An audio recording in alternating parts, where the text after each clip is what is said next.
into Dauphin County. Commissioners calling it the first step to redevelop vacant properties, but there's no guarantee that money will lead to new projects. Chris Davis digging deeper in Stilton tonight. Chris.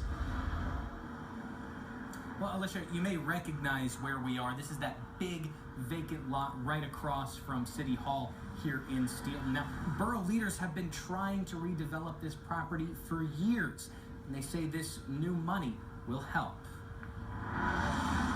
Gosh, this has been about a 10-year project. It's a collection of properties. We'll call it the Renaissance Row of North Front Street. Borough manager Doug Brown says this is a brownfield property.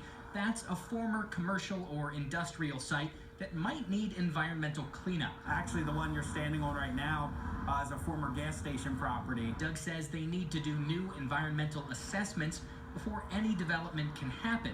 Dauphin County just got $400,000 in grants from the EPA to do just that.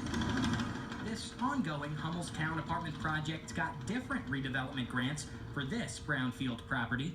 At $3 to $5 grand, environmental assessments are the cheap part of turning old to new. This gives some idea of the level of finishes. Jamie Brubaker developed this $20 million project.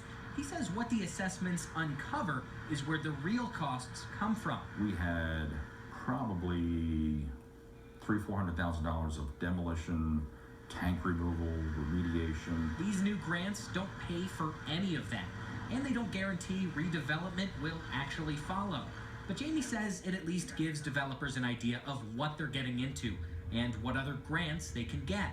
The county says it's step one in redeveloping brownfields. At the end of the day, what we're looking to do is get these projects on the map in front of potential developers to allow them to come and see what could be.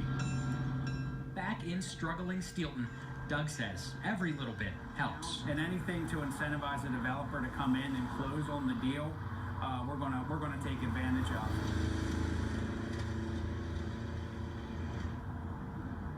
Now, the county has 3 years to do all of these assessments. They hope to include as many of about 100 priority projects that they've identified in this program.